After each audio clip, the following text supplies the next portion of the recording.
Good morning students, it's Amita ma'am here with today's lecture.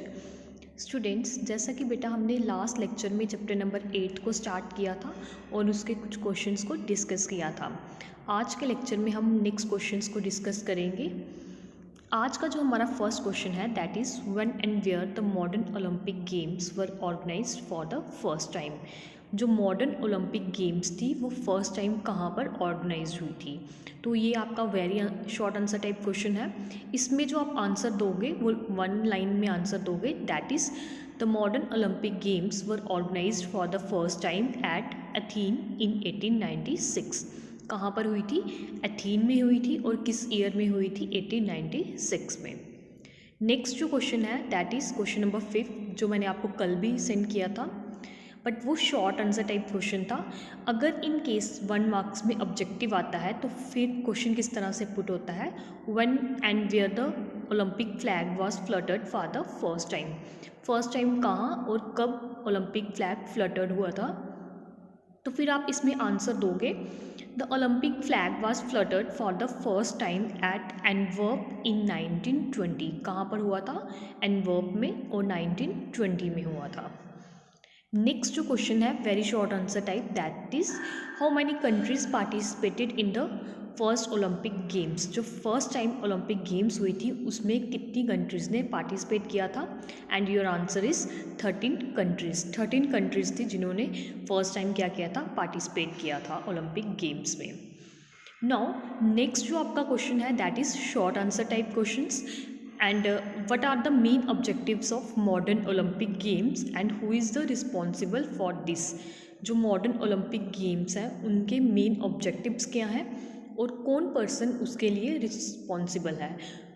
अगर हम objectives की बात करें तो जैसे हमें पता है हम ओलंपिक मूवमेंट्स को परफॉर्म करते हैं या फिर आप ओलंपिक गेम्स को खेलते हो तो वो एक मेन ऑब्जेक्टिव्स होते हैं उसके बिहाइंड खेलने के लिए।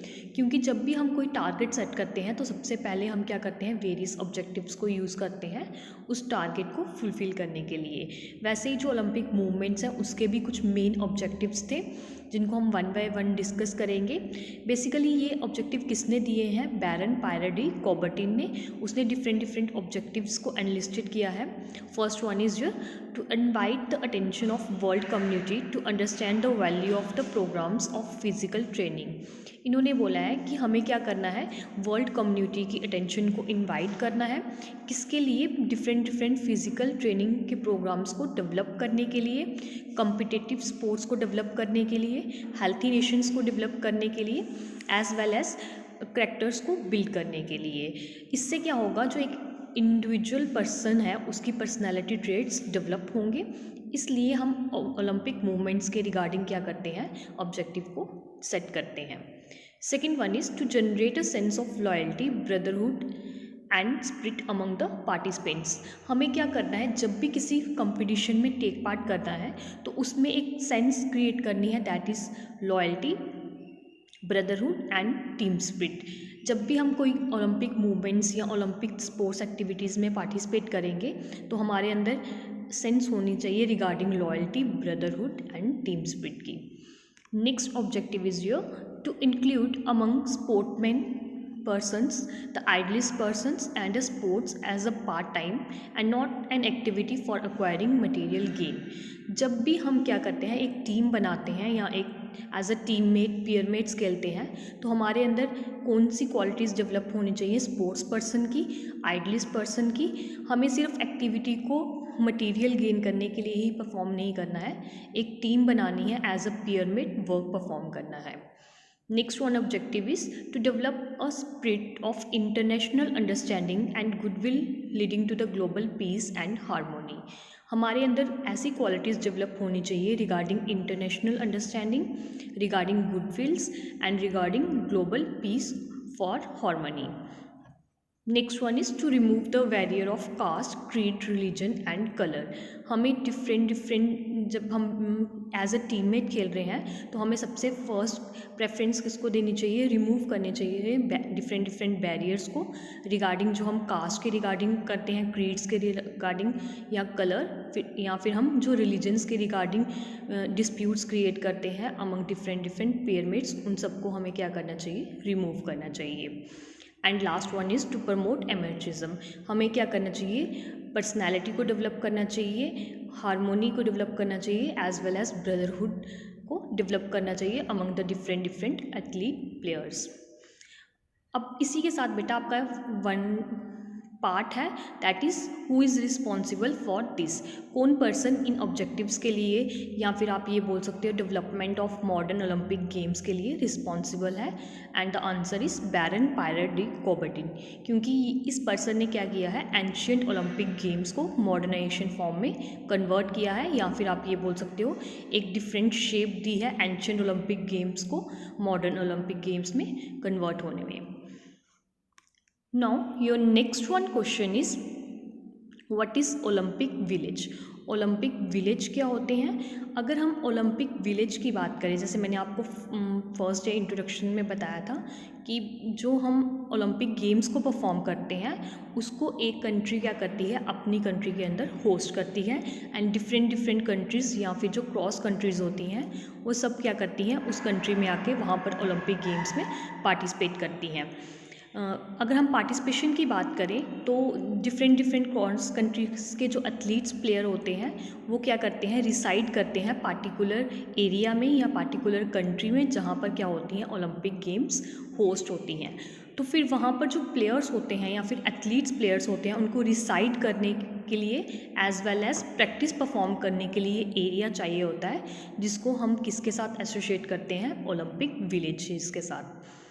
अगर हम ओलंपिक विलेज को डेफिनेशन में डिफ़ाइन करें तो हम ये बोल सकते हैं ये एक ऐसा विलेज या ऐसा एरिया होता है जो कहाँ पर बिल्ट होता है, ओलंपिक पार्क के अंदर।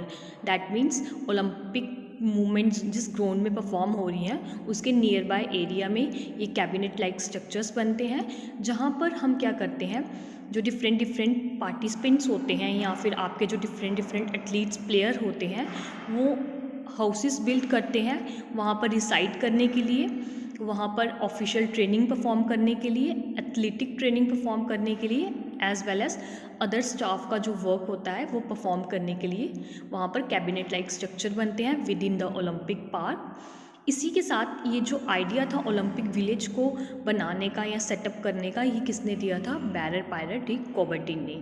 क्योंकि अनटिल हम 1924 से पहले या एंशियंट टाइम की बात करें तो उस टाइम पे ओलंपिक विलेजेस बिल्टअप नहीं होते थे, बट जैसे मॉडर्नाइजेशन में डेवलपमेंट हुई, बैरन पायरे डी कूबर्टिन ने डेवलपमेंट की, उसके बाद इसने एक आइडिया जनरेट किया कि जहाँ पर हम क्या कर रहे हैं, ओलंपिक मूवमेंट्स को होस्ट कर रहे हैं, उसके आसपास के एरिया में क्या बनेंगे, कैबिनेट लाइक स्ट्रक्चर बनेंगे, जहाँ पर एथलीट्स प्लेयर्स या पार्टिसिपेंट एथलीट्स क्या करेंगे, रिसाइड करेंगे। अगर हम नेशनल ओलंपिक कमेटीज़ की बात करें, वो क्या करते थे, रेंटेड करती थी locations around the host city में, जिससे क्या होते थे, पार्टिसिपेंट्स को एक्सपेंसिव पड़ता था एज वेल एज पार्टिसिपेंट्स को दूर पड़ता था ओलंपिक पार्क से। इसलिए हम बैरन पायरे डी कूबर्टिन ने क्या किया है, कैबिनेट लाइक स्ट्रक्चर बनाए हैं जो ओलंपिक पार्क के अराउंड होंगे। बेसिकली इसका जो एक आइडिया था वो क्यों सेटअप हुआ था कि जो ओलंपिक प्लेयर्स होते हैं वो इजीली क्या कर सकें, गेम्स को असेस कर सकें। इसलिए ओलंपिक विलेज कब सेटअप हुए थे, 1932 में। एंड किसके लिए सेटअप हुए थे कि जो हमारे विलेजेस होंगे, या फिर हम ये बोल सकते हैं जो हमारे एथलीट्स प्लेयर्स होंगे वो विलेज में आके रिसाइड करेंगे। Now next one topic is your international Olympic committee. International Olympic committee होती क्या है और बेसिकली ये क्यों फॉर्म्ड हुई है। तो अगर हम इंटरनेशनल ओलंपिक कमेटी की बात करें तो इसको अनदर नाम से हम ऐसे भी जानते हैं, व्हाट इज़ IOC। IOC को एक्सपैंड करो, या फिर समटाइम आपको क्वेश्चन इस तरह से आता है, एक्सप्लेन द टर्म IOC होती क्या है और उसकी फुल ब्रीफ एक्सप्लेनेशन दो। अगर हम आईओसी की बात करें तो हम ये बोल सकते हैं ऐसी सुप्रीम बॉडी जो क्या करती है, कंट्रोल करती है, कोऑर्डिनेट करती है, एज वेल एज मॉनिटर करती है मॉडर्न ओलंपिक गेम्स को।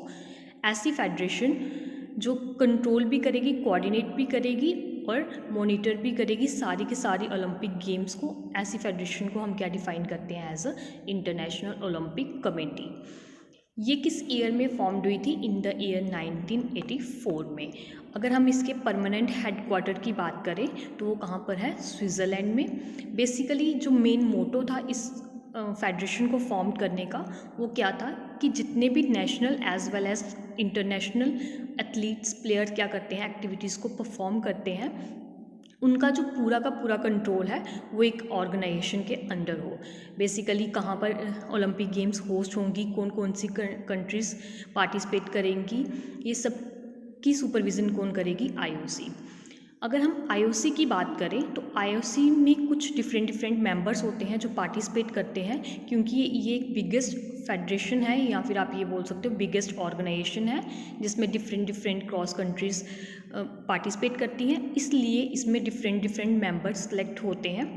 अगर हम मेंबर्स की बात करें तो आईओसी में सबसे पहले वन रिप्रेजेंटेटिव मेंबर्स होगा फ्रॉम ईच कंट्री। जितनी भी कंट्रीज़ पार्टिसिपेट करेंगी उन सब के एक मेंबर होंगे।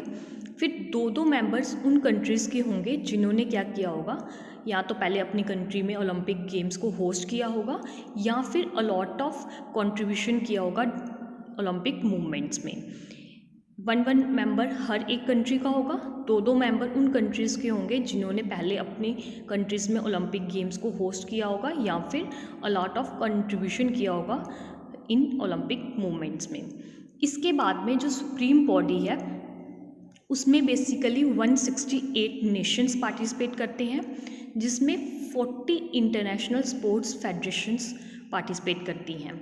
अगर हम 168 नेशंस की बात करें तो उसमें डिफरेंट सब डिविजन्स होंगी, जिनमें से आपकी 40 इंटरनेशनल स्पोर्ट्स फेडरेशंस वर्क करती हैं, प्लस 90 आईओसी मेंबर्स होते हैं। और ये मेंबर्स कहाँ से सिलेक्ट होते हैं? From different continents. हमारे 5 कॉन्टिनेंट हैं और पांचों कॉन्टिनेंट्स में डिफरेंट कंट्रीज़ हैं, जिसमें से हमारे 90 आईओसी मेंबर सेलेक्ट होते हैं। इसी के साथ एक एग्जीक्यूटिव बोर्ड बनता है, किसके रिगार्डिंग? आईओसी के रिगार्डिंग, जिसमें 90 आईओसी मेंबर्स क्या करते हैं? पार्टिसिपेट करते हैं। इसके बाद में अगर हम एग्जीक्यूटिव बोर्ड की मीटिंग की बात करें जिसमें आईओसी के मेंबर्स होते हैं, उसमें कौन कौन पार्टिसिपेट करता है? 1 president, 4 vice president, 1 secretary general और 5 एग्जीक्यूटिव मेंबर आउट ऑफ जो कहाँ पर सिलेक्ट होते हैं 90 आईओसी मेंबर्स में। जो 90 आईओसी मेंबर्स होंगे उसमें से 5 दोबारा से सिलेक्ट किए जाते हैं एज अ इलेक्टेड मेंबर्स। इसके बाद में जो एक बोर्ड बनता है जिन्होंने सुपरविज़न करनी होती है या फिर कोऑर्डिनेट करना होता है, वो कितनी देर के लिए बनता है? 8 साल के लिए बनता है। और इनके पास फुल अथॉरिटी होती है कि इन्होंने क्या करना है? फुल कंट्रोल करना है रिगार्डिंग ओलंपिक मूवमेंट्स। अगर हम इसी के साथ देखें तो हम ये बोल सकते हैं कि जो आईओसी है उसका जो कंट्रोल होगा वो किसके रिगार्डिंग होगा? गेम्स के रिगार्डिंग होगा। और हर 4 साल के बाद में क्या होता है? कंट्रोल चेंज होता है, अलग एग्जीक्यूटिव मेंबर्स बनते हैं। इसी के साथ जो आईओसी का मेन वर्क है ऑर्गेनाइजेशन बनाने का या फिर अपनी फेडरेशन फॉर्म करने का, वो क्यों बनाई गई है? क्योंकि इन्होंने क्या करना होता है? वेन्यू डिसाइड करना है कि किस कंट्री में इस बार ओलंपिक मूवमेंट्स परफॉर्म होंगी, कौन कौन सी कंट्री पार्टिसिपेट करेगी, कौन कौन सी कंट्रीज़ कितना फंड यूज़ कर रही है ड्यूरिंग द ओलंपिक मूवमेंट्स, कौन कौन सी कंट्रीज़ में कितनी फैसिलिटीज़ है, कितनी कैपेसिटी है, कितना फाइनेंशियल स्टेटस है, ये सब कौन डिसाइडेड करता है? International Olympic committee. इसके बाद में जो ऑनर होता है गेम का, जिस कंट्री में हमने ओलंपिक मूवमेंट्स को परफॉर्म करना होता है, वो क्या करते हैं? कंडक्ट करते हैं एक लोकेलिटी या फिर आप ये बोल सकते हो एक area near by the city, कि जहाँ पर हम क्या कर सकें? ओलंपिक विलेजेस को बना सकें, या फिर जो एरिया हमारे लिए क्या है? परफेक्ट है, जहाँ पर सारी कंट्रीज़ क्रॉस कंट्रीज़ आके रिसाइड कर सकती हैं। ऐसा एरिया कौन लोकेट करती है? जिस कंट्री ने क्या करना होता है? अपनी कंट्री में ओलंपिक मूवमेंट्स को परफॉर्म करनी होती है।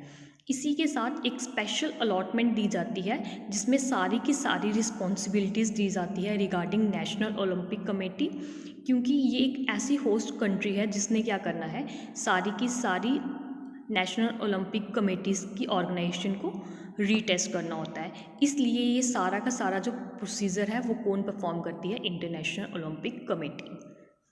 तो बेटा ये था आपका इंटरनेशनल ओलंपिक कमेटी क्या होती है, regarding Olympic movements and Olympic villages क्या होते हैं। अब इस चैप्टर में आपके नियर अबाउट 2 या 3 क्वेश्चंस रह गए हैं जो हम नेक्स्ट लेक्चर में डिस्कस करेंगे। Thank you, have a nice day.